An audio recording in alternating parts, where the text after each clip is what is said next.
I was about to sip the tea. Same cup, same tray, same quiet morning in Asheville. But then my grandson leaned in, his voice barely a whisper. Grandpa? Not that one. I froze. My hand stopped midair.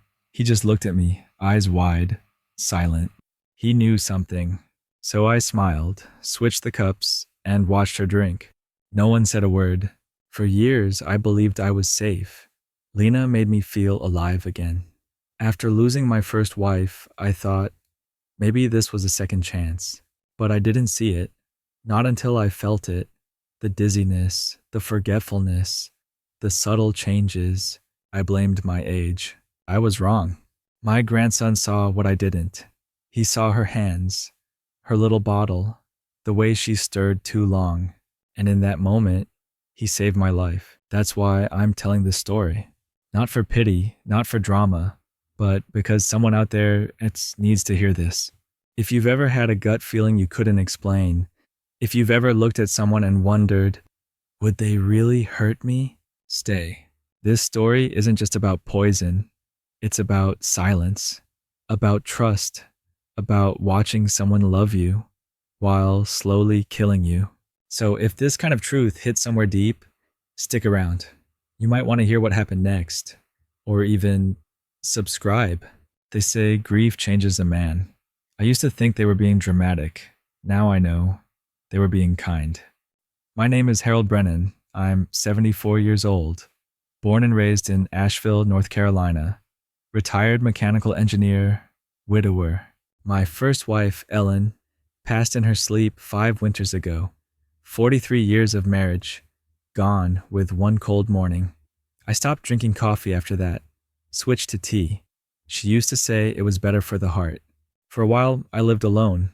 Connor, my grandson, would visit on weekends. We'd build wooden model planes, talk about school, talk about the stars. He reminded me what it meant to breathe again. Then Lena came into my life. A warm smile, soft hands. She was a hospice nurse for a neighbor down the street, widowed too. She brought me homemade soup one snowy day and stayed for dinner. 1 turned into 10. Then suddenly, I wasn't eating alone anymore. Everyone said I looked happier, healthier. Maybe I was. Grief had made a hole. She filled it. We got married the following spring. Small backyard ceremony. Connor stood next to me in his Sunday shoes. He said I looked sharp. I said he looked taller. It felt like a new chapter, one where I wasn't just surviving. But now, looking back, maybe I should have stayed alone. Connor wasn't just my grandson. He was the last piece of Ellen I had left. He had her eyes, that curious look, like he was always asking the world a question it couldn't quite answer. After his parents split, he spent more and more weekends with me, sometimes entire weeks. Lena welcomed him like he was her own.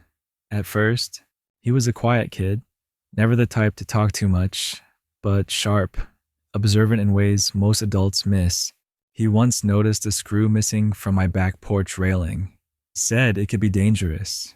He was 8, so when he looked up at me that morning, when he said those 5 words, "Grandpa, not that one," I knew he meant it.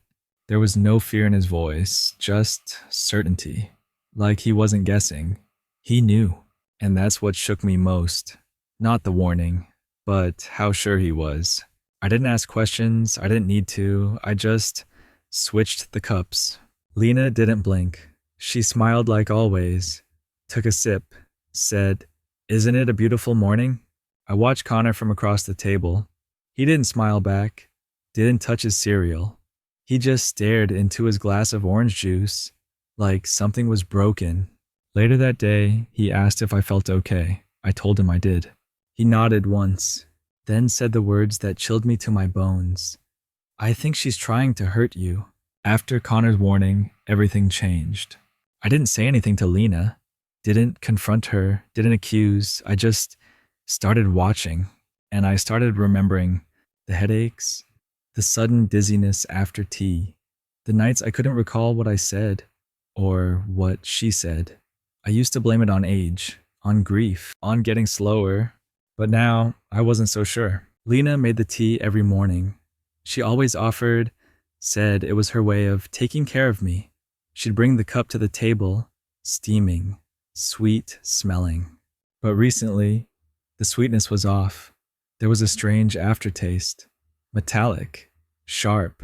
I told her once. She laughed, said I was being dramatic, that my taste buds were finally catching up to my age. She smiled when she said it, but that smile didn't reach her eyes. I began checking the mugs, looking for powder, for residue, anything. Sometimes there was a thin film at the bottom, white, barely visible. I rinsed it down the sink, just in case. I started feeling watched, like she knew I was growing suspicious, but still she kept making the tea. Every morning, without fail. I didn't drink it. Not anymore. I'd pour it out when she wasn't looking, smile, say thank you. She'd nod, sit across from me, take a sip from her own cup, and I'd wonder, was hers the same? It was a Thursday morning, same as always. Lena set the table, eggs, toast, 2 mugs of tea. Connor was already sitting there. He didn't say good morning. He didn't smile. I sat down, reached for my cup, and that's when it happened. His voice quiet, too quiet. Grandpa, not that one. I paused, looked at him. His face was pale, still, like he couldn't breathe. My hand was shaking. I slowly pushed my cup away, picked up the other, the one she poured for herself, switched them. Lena came around the corner, wiped her hands on a towel, said, "Oh, I made it extra sweet today." She didn't notice the switch, or maybe she pretended not to. She sat down, lifted the mug, sipped. Connor didn't move, didn't blink. I watched her face, no reaction, no sign. But inside me, everything was screaming. I looked down at the mug now in front of me, the one Connor had warned me about. Still warm, still full. How many times had I drunk from a cup just like it? How close had I come to never waking up? And what if this time I had? That night, I couldn't sleep. I kept hearing his voice. Those 5 words. Words that didn't sound like fear. They sounded like truth. The next morning, I made an appointment. Dr. Keller. He's been my doctor for over 20 years. Retired Navy. Straight shooter. I didn't tell him everything. Just said I'd been feeling off. Foggy, unsteady, forgetful. He ran the usual tests. Blood work, vitals. Asked about my diet, my sleep, my stress. Then he leaned back in his chair, folded his arms. "Harold," he said, "your numbers are odd. Not deadly, but strange." He paused, looked me in the eye. "Are you being medicated by someone at home?" I hesitated, then nodded. "My wife makes my tea." He tapped the file. "Your liver enzymes are elevated. You've got trace amounts of arsenic in your blood." My mouth went dry. "Not enough to kill you fast," he continued, "but enough to wear you down. Quietly. Over time." I didn't speak. I couldn't. Dr. Keller leaned forward. "Harold, this isn't from food. This is being administered. Regularly." I thanked him, took the printouts, drove home in silence. My hands gripped the wheel tighter than they should have. In the rearview mirror, I saw my eyes. They didn't look scared. They looked focused. I couldn't sleep that night. The words kept circling in my head. Administered. Regularly. I waited until Lena went to bed. Then I opened my laptop, typed in her name, Lena Sullivan, her maiden name.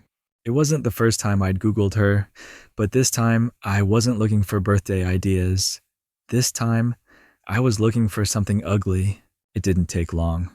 A local news archive from Texas, 8 years ago. Headline, "Local man dies in sleep. Wife claims natural causes." I clicked it. My breath stopped. It was her. Same eyes, same smile. The man, her husband, dead in bed after dinner. No autopsy, no foul play suspected. 3 years later, another article. Different town, different husband. Same story. Unexpected death, no prior conditions. Survived by his loving wife, Lena. Same name. 2 marriages, 2 men, 2 accidents. I felt sick. I checked public records. Both listed her as next of kin. Both had life insurance policies, filed, paid out. I closed the laptop slowly. I sat there, in the dark, listening to her breathe in the next room. For the first time in my life, I was afraid of the person lying beside me. And I wasn't just afraid for myself. I was afraid for Connor. I didn't sleep. Again, the next morning, I drove to the hardware store. Didn't say where I was going. Told Lena I had a dentist appointment. I bought a mini camera. Black. No bigger than a matchbox. Motion activated. Wi-Fi enabled. I knew exactly where to put it. Above the kitchen cabinet. Facing the counter. Right where she made the tea every morning. That night, I waited until she was in the shower. Then I climbed up on a chair. Mounted it. Checked the angle. Perfect. The next morning, I acted normal. Smiled. Read the paper. Talked about the weather. She brought me my tea. The one with a thin film on top. The one I'd started pretending to drink. Connor sat quietly. Again. After breakfast, I said I needed a nap. Went upstairs. Closed the door. Opened the camera app on my phone. Replayed the footage. And there it was. She walked into frame. Picked up my mug. Reached under the sink. Took out a small brown vial. Unscrewed the cap. She tapped it 3 times. 1, 2, 3. Then she stirred. Slow, careful, exact. She looked up, right into the lens. She didn't see it, but I did. And I swear she was smiling. I waited until she left for the grocery store. I knew I had at least 45 minutes. Plenty of time. I sat at the kitchen table, dialed the non-emergency line. Sheriff's office, Buncombe County. A woman answered. Sheriff's Department. What's the issue, sir? I kept it short, clear, focused. I believe my wife is poisoning me. I have video and medical evidence. Silence. Then she said, let me transfer you to Detective Wallace. The man on the other end sounded tired, but sharp. He asked questions. Lots of them. How long had I suspected? Was there motive? Did anyone else know? I answered everything. Told him about the blood test, the camera, the vial, the 2 dead husbands before me.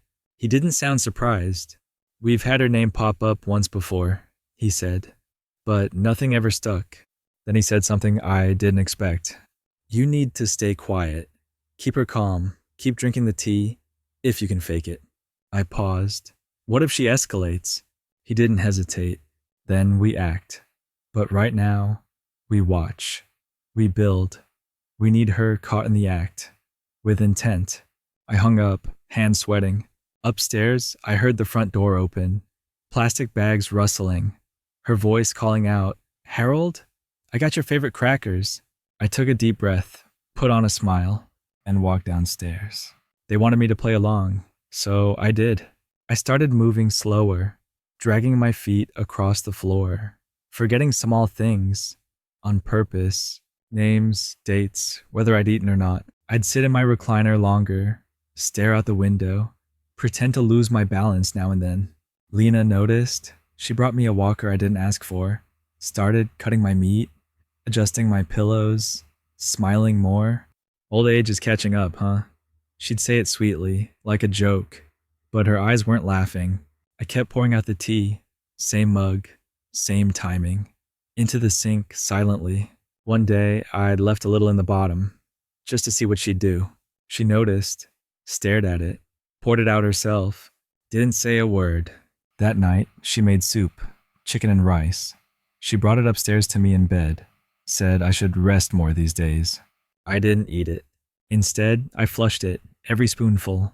She kissed my forehead, said she'd always take care of me, that I was safe now. I smiled back, told her I didn't deserve her, and in a way, maybe I didn't, because by then, I wasn't just playing along, I was planning. It happened on a Friday. The air was colder than usual, leaves scraping against the windows like they were trying to warn me. She made tea, like always.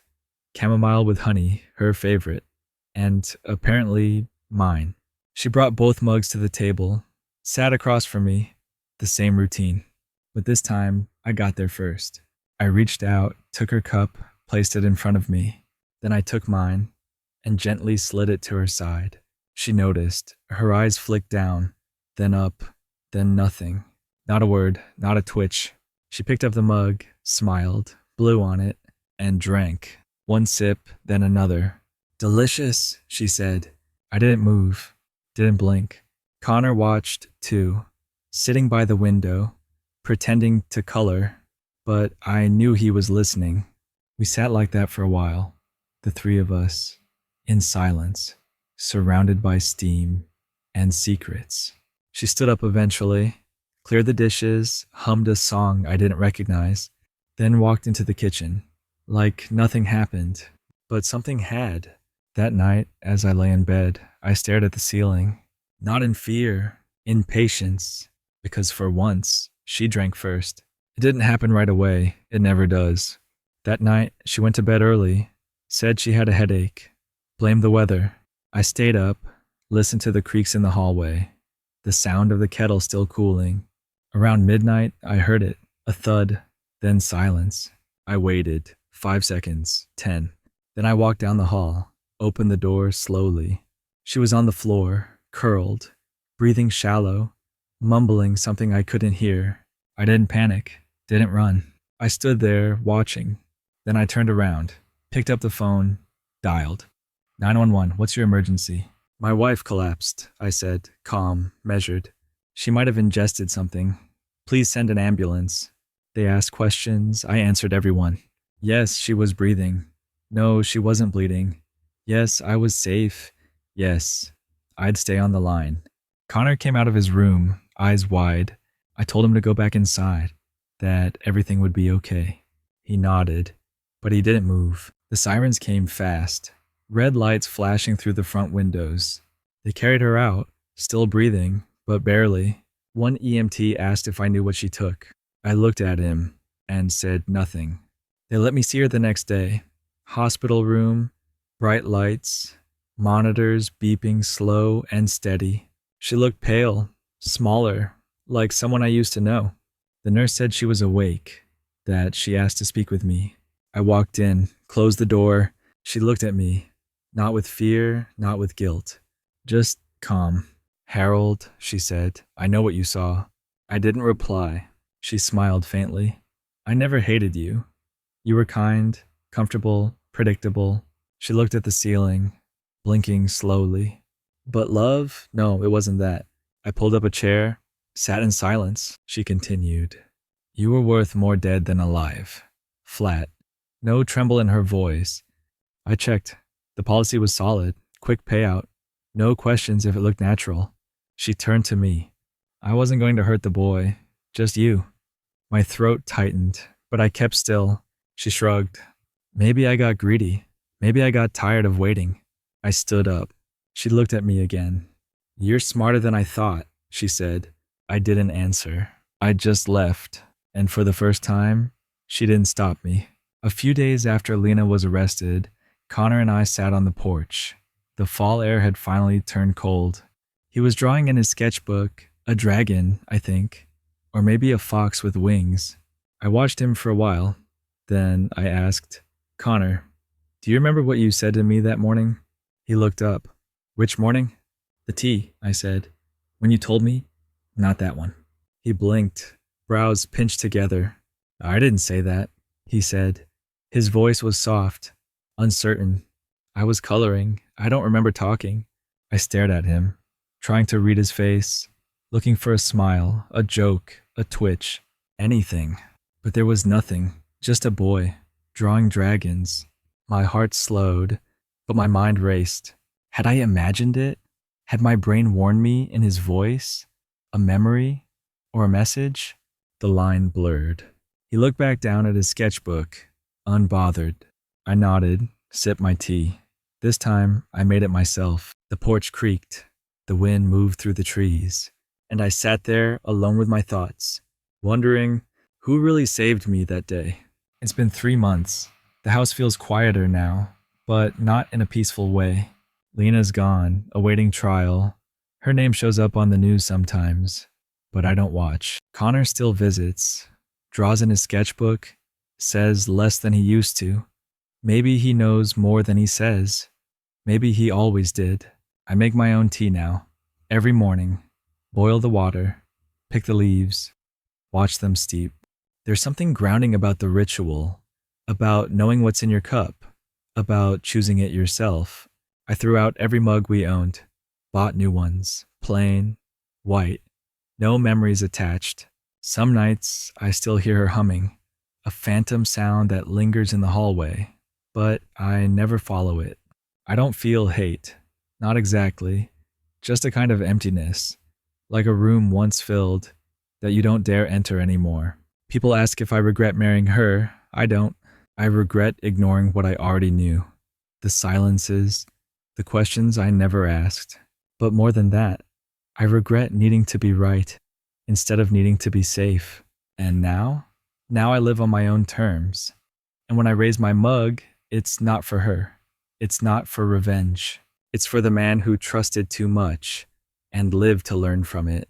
If you've made it this far, thank you. Not because this story was easy to hear, but because maybe some part of it echoed something inside you. Maybe you've trusted the wrong person. Maybe you ignored a warning sign. Maybe you've asked yourself, was that love or manipulation? I'm not here to judge. I'm here to say you're not alone.